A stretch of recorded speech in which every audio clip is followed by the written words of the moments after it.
Hello, book people. PT here. Today I'm going to be talking about the book The Given Day by Dennis Lehane.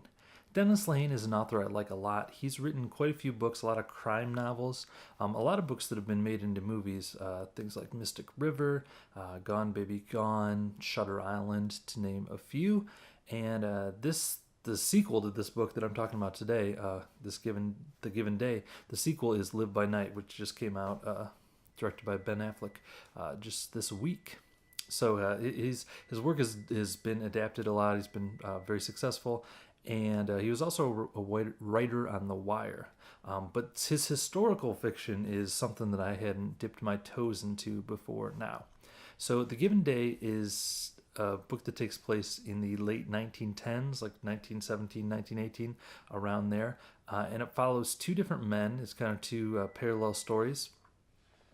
One is the story of a man named Luther, who is a black man who lives in Ohio, and then towards the beginning of the novel, he relocates to Tulsa with his girlfriend. And his story is basically he kind of starts doing some criminal activities in Tulsa and gets quickly in over his head, and it's his story of trying to survive basically against this very powerful mob type boss. That's the beginning of his story anyway. This other story is Daniel, who is a police officer in Boston. He's kind of a second generation guy. His dad is a bigwig in the police force, and Dan is kind of like an up and coming young police officer. And the struggle in that one is that basically police officers are really overworked. They're like the minimum you're allowed to work is 80-hour weeks, but mostly it's a lot more than that without any overtime, and they're paid at a level that doesn't even meet the poverty line.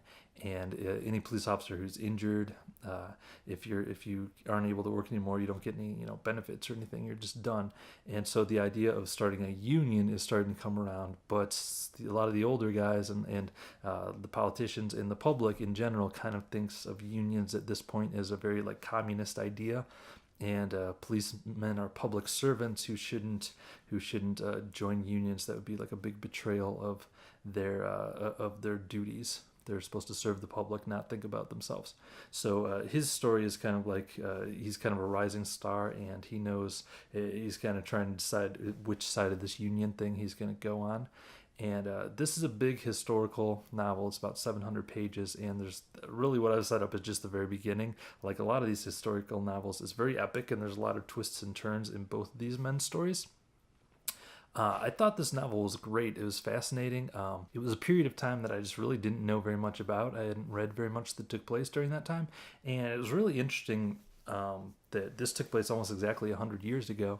And a lot of the issues that they're talking about in there are things that are like back being issues today. Things like immigration is a big topic in the book. It's talking about the Italians and the Germans, a little bit, and the Irish especially are really considered these undesirable groups that are coming to the United States. A lot of them are immigrating illegally. They're coming to the United States, and people feel like they're not going to assimilate, and so there's a lot around that. As the story goes on, the two stories do eventually kind of interweave. One criticism I would have of this book is that once the stories do interweave, I feel like Dennis Lehane does a little bit lose interest in the Luther story. For most of the book, it's like going one chapter, Dan, one chapter, Luther, and once the stories converge, he starts focusing a little more on Dan, and at that point, it is the more interesting story, so I was fine with that, but I do wish he would have built up that Luther story a little bit more so that it could have kept alternating throughout, and they would have been co-equal protagonists. At this towards the end, I feel like Dan is definitely clearly the main character towards the end of it. Dennis Lehane, though, I really love his writing style. It's nothing showy. It's nothing that is going to win any literary awards, but it has a lot of the hallmarks that I look for in what I would consider quality writing. It's clear and concise, and it's not overly wordy, but the words he does use are very powerful, and he says stuff in always unique ways. His dialogue's great. He's got many turns of phrase that make me smile or sometimes even laugh a little bit. So that's The Given Day. If you are interested at all in that time frame, in historical fiction, in Boston is where the majority of it takes place. So if you're interested in like what city life was like at that time, definitely check it out. From what I've heard, is mostly historically accurate. There are a lot of historical events that are depicted in here, and there's also Babe Ruth as a character in it. He's like kind of they bring him in every once in a while and do a chapter from his perspective. That's pretty interesting too. The opening of the book is actually him.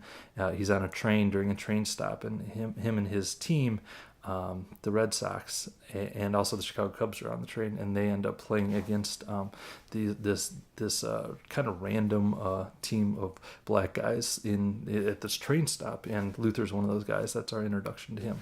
But interesting the way that the book brings in some of those historical figures. Okay, so that's The Given Day. I do highly recommend checking it out. It's been a long time since I've read a historical novel, and I really felt like I got enveloped into the world, and I highly recommend it.